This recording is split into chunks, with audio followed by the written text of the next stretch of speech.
Your home isn't overwhelming because it's messy. The clutter is exhausting, you already know that. But there are other things draining you in your space, things that you probably haven't even considered. I used to feel so overwhelmed by my home. I remember I would be out all day or I'd be gone away for the weekend, and just before I would get home, I would just feel this overwhelming, looming sense of dread. And I loved my home, but it was because my home used to take up so much of my energy. It wasn't just the clutter, it was the running all over the house trying to find what I need. It was misplacing items the second I would lay them down. It was the constant signaling of overwhelm and chaos to my nervous system. Instead of coming home and feeling like I had a place to rest after having a long, busy day, it was just another thing eating away at my time, my energy, and the mental load that I was carrying every single day. My home was taking up so much mental, physical, and emotional space in my life, it didn't leave any room left for the things that truly mattered to me or the things that I wanted, like focusing on my creativity or building this online business or going for a lazy Sunday brunch with friends without the guilt and feeling like there's a million little things that I should be doing at home.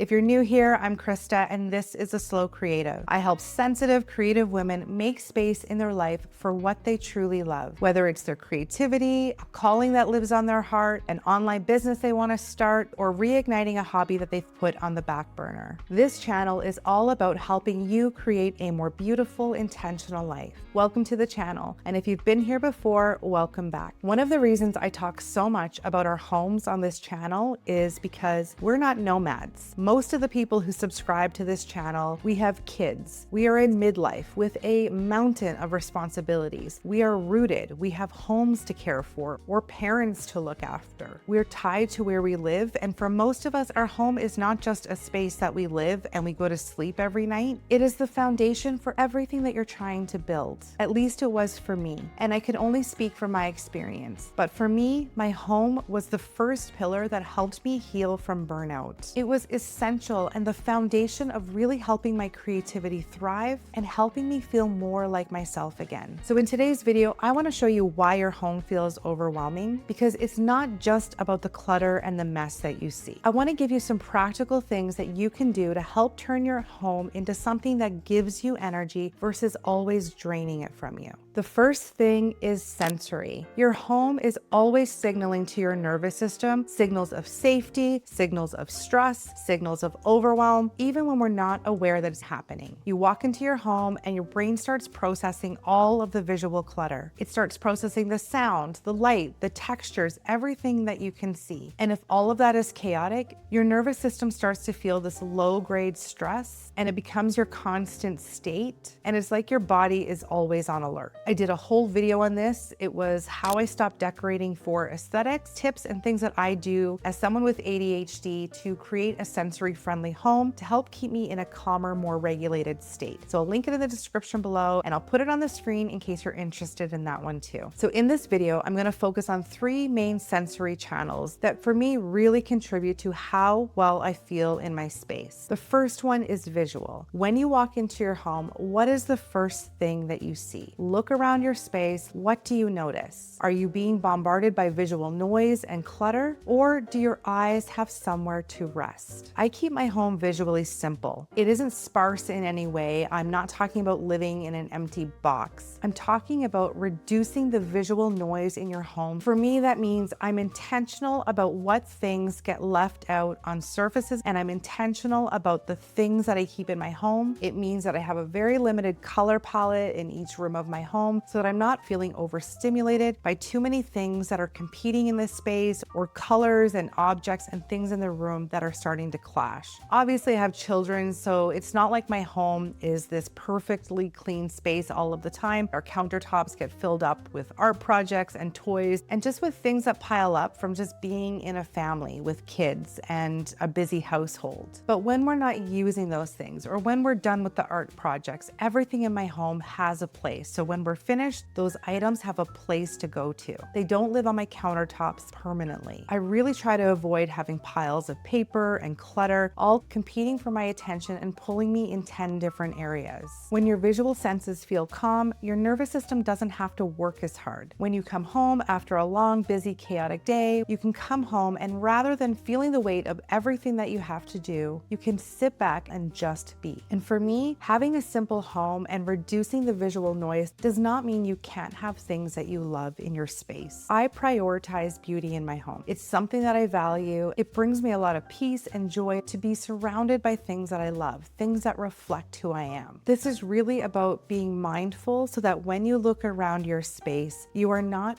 feeling overstimulated and overwhelmed by all of the chaos, by all of the piles, by all of the random things that don't make sense, that are creating chaos in your brain and adding to the mental checklist. The next sensory channel is sound. Take a moment, pause the video, and just listen to what you hear in the background. Do you hear the TV buzzing? Do you hear notifications dinging on your devices? Do you hear loud traffic outside? Or do you hear the chirping of the birds in your garden? All of these things are having an impact on how you feel in your space, whether you realize it or not. Most of us are living with all of these noise distractions in our environment, and our nervous system is constantly responding to all of it. If you notice at the end of the day, you're feeling really irritated, but you're not sure why, try reducing the noise volume in your home and see how that makes you feel. Sometimes I like to play a little bit of quiet jazz in the background, or if I'm working, I like to have some background noise, but other times I like to just sit in silence. If there's too much noise in your home, even if it's that low humming in the background from appliances or a hood fan that's been running, all of these things can be contributing to you feeling depleted at the end of every day. So take a moment and think about what sound rejuvenates you, what makes you feel calm and at peace, and think about the ways that you can curate your home for sounds that you want to hear or offset the noises and sounds that you don't want to hear. The third sensory pillar that I want to talk about, it's maybe the biggest one for me, and that is the lighting. For me, natural lighting is essential to every place that I've ever lived. It's one of the top priorities on my list. It is the non-negotiable must-have. I know that I thrive best when I have lots of natural light. It helps put me in a really good frame of mind. As you look around your home, what do you notice? Are you living in a very dim lit place that's causing you to feel maybe dips in your energy? It's causing your mood to slow down? Or are you feeling energized by the lighting in your space? A lot of people put lighting in their home and they put light bulbs in without being aware of how lighting can really impact your mood and have an impact on a sensitive nervous system. If you're somebody who feels overwhelmed and overstimulated and you have a lot of bright lights going on in your home, a lot of fluorescent overhead lighting, this could be another reason why you're feeling so depleted. If you live in a home that doesn't have a lot of natural space, you can easily offset this. There are daytime lights that you can buy, mood lighting that you can buy that can help create the right ambience in your home. There are light bulbs and different types of lamps and all kinds of things that you can buy to either help increase the energy that you want to feel, or as you move into the evening, help prepare your body for restful sleep. For me, the first thing that I do every single day as part of my morning routine is I get up and I open all of the blinds. I let all of the natural sunlight pour in. And then as we move into the evening, I want to prepare my family's body for restful sleep. So I'll close all of the blinds and I'll put on dim ambient lighting to help signal to our bodies that it is time for rest. It might seem like a small, insignificant thing, but I cannot tell you how much this transforms how I feel in my space. So if you're feeling like your home is overwhelming, a lot of times it's not just the clutter itself. It is your nervous system that is constantly overstimulated by the sensory noise in your environment. Visually, auditorily, the smells, the sights, the sounds. And when you go out into the world and you have a hard day and life throws you a lot of hard things and you come home and you don't have a place where you can truly rest, where your nervous system can feel safe in its environment without always feeling the threat of everything around it, or your brain constantly being in problem-solving mode and feeling like there's a million different things that it needs to check off of its to-do list, you will always be in that cycle of burnout. Curating a sensory-friendly home creates an atmosphere that gives you energy instead of taking it away. So the next one is having calm spaces in your home. You know how they tell parents who have kids who get very dysregulated to have a calm down corner or a calm down basket with all of these sensory things in it? I think it's really important that as adults, we have these spaces too. And I'm not just talking about a bed that you can go lie down in, although that works perfectly too. I'm talking about creating intentional spaces in your home that your body knows it's okay to slow down, it's okay to rest, it's where you can just sit and let your thoughts settle and let yourself be for a moment. You're not surrounded or feeling the need to constantly be doing something. For me, a calm space is really simple. It can be a corner of your living room, it can be be a chair at your kitchen table. It can be your bedside table in your bedroom. It's just a place in your home that you have designated to help your body rest. It's important to have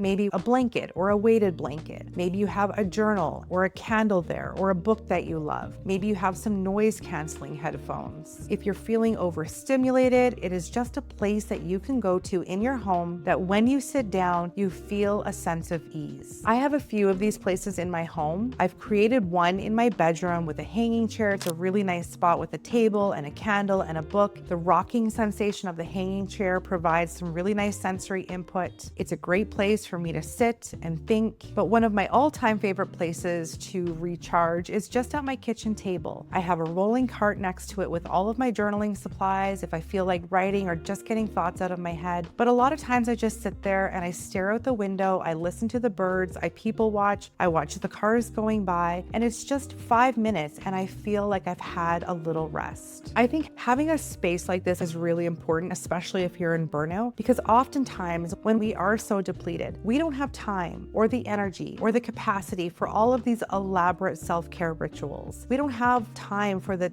5 or 10 step morning routine. There might not even be energy left at the end of the night to do something good for your soul, like take a nice bath with some candles. I know that when I was in a state of burnout, I couldn't even muster the energy to go pour myself a hot bath because that felt too overwhelming. Honestly, I would love to tell you that every day I get up at 6 a.m., I write in my journal, I go meditate, I work out for a little while, I sit by the window with a hot cup of tea, and I reflect on my thoughts for the next 15 minutes. But I don't have the capacity and the space or the time in my life for any of that. One day I would love to have that kind of a morning routine. I think that would be beautiful. But right now in this season of my life, I am working with what I have. So sitting at the kitchen table for 5 minutes with some headphones on, just tuning out, looking at the clouds moving in the sky is sometimes enough just to give me that little hit of energy and to rejuvenate me enough to continue on throughout the day so I'm not always up against the wall hitting that burnout cycle. You don't need to spend money or go out and buy all of this furniture and all of these things to curate a calm down space. Use what you have.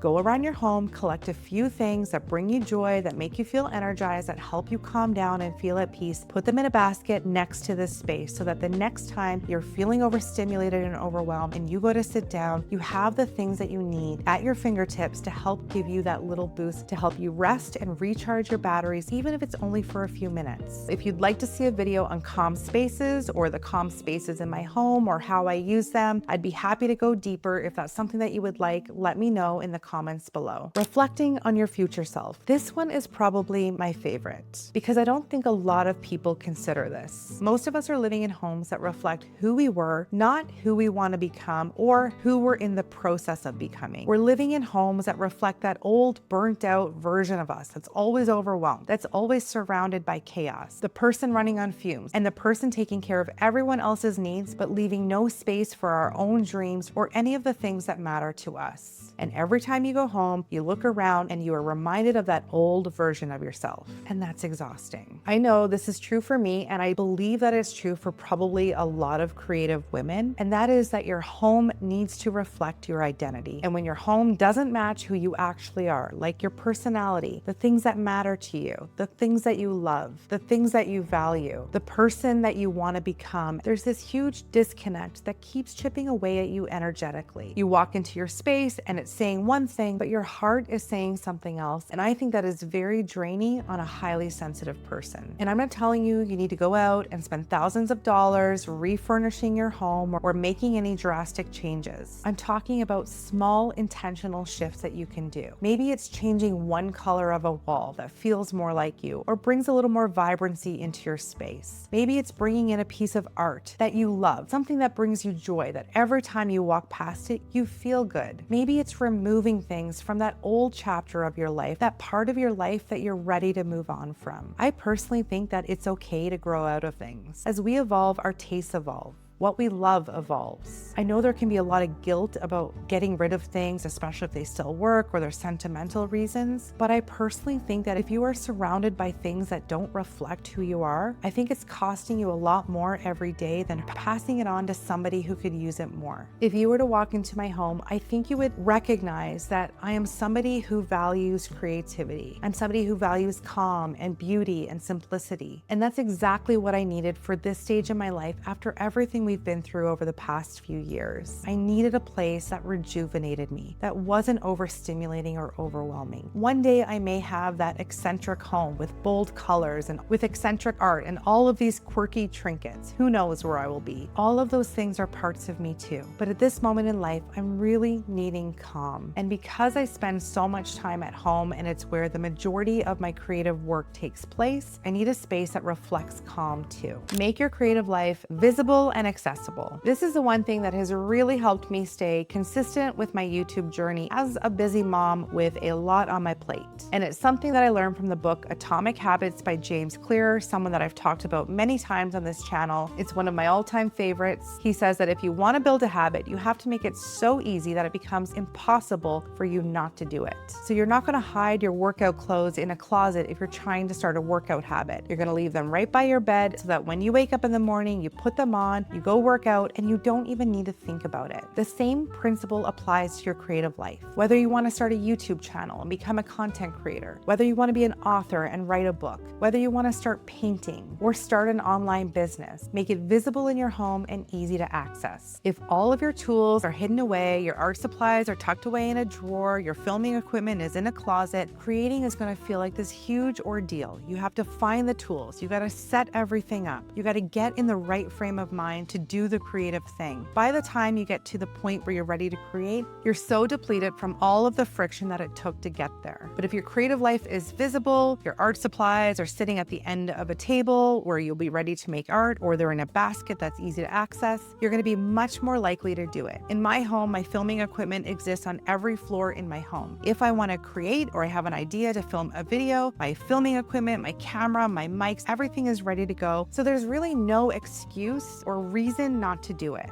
I think that when your creative tools are visible, not just to yourself, but the people that you live with, it sends a signal to everybody that your creative life matters to you. It's something that you make time for. You're taking it seriously, and other people can support you in your creative dreams too. And the final pillar is systems and simplicity. This is so crucial because if your home needs constant management, if you are constantly cleaning, reorganizing, decluttering, trying to find things that you need, you are always going to be on the hamster wheel, losing your energy just to keep your home functioning, and that is not helping you heal from burnout. Here's what I see for a lot of people. They set up this beautiful, intentional home, and they spend so much time trying to keep it curated and perfect and organized and clean that they lose all of their energy to their home. Your home just becomes this huge, massive to-do list. Simplicity is not about having less stuff for the sake of minimalism. It's about having less stuff so that your home isn't stealing energy from you every single day. For me, that is the biggest benefit to minimalism. I only keep things in my home that are either functional, a necessity, or beautiful to me. Beauty for me is high on the priority list as anything else in my home. It brings me joy, it makes me feel good in my space, it gives me energy. I love being surrounded by things that I love, and I don't think anyone should feel bad about wanting to have a space that uplifts them and makes them feel good. If something isn't working in my home or it's causing a lot of friction and chaos,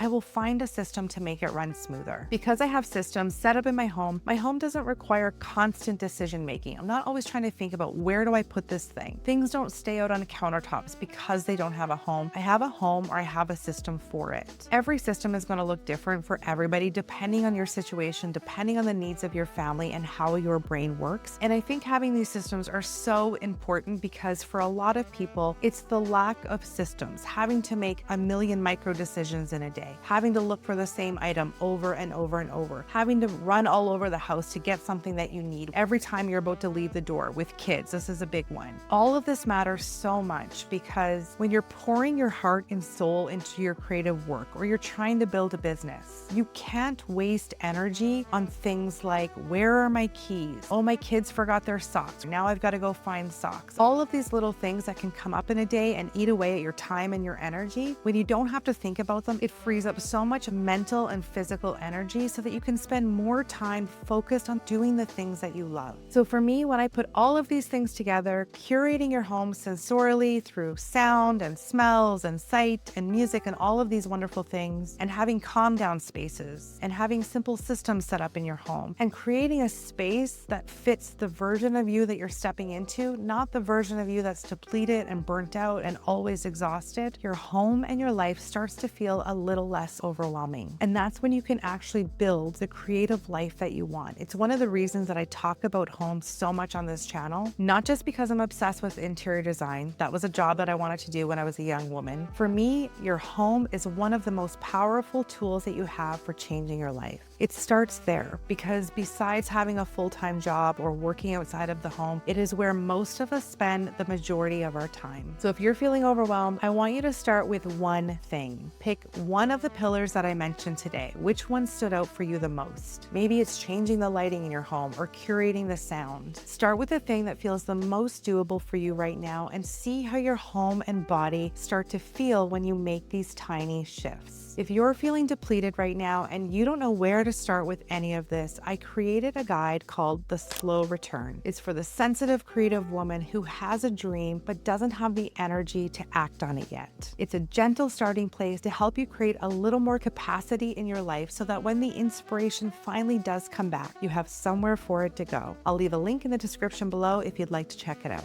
So when you walk into your home right now, does it feel like it's helping you become the person you want to be and step into the life that you want to live? Let me know in the comments below. I read and reply to everyone. Thank you so much for hanging out with me today. I hope you enjoyed today's video. I will see you again next week. Bye for now.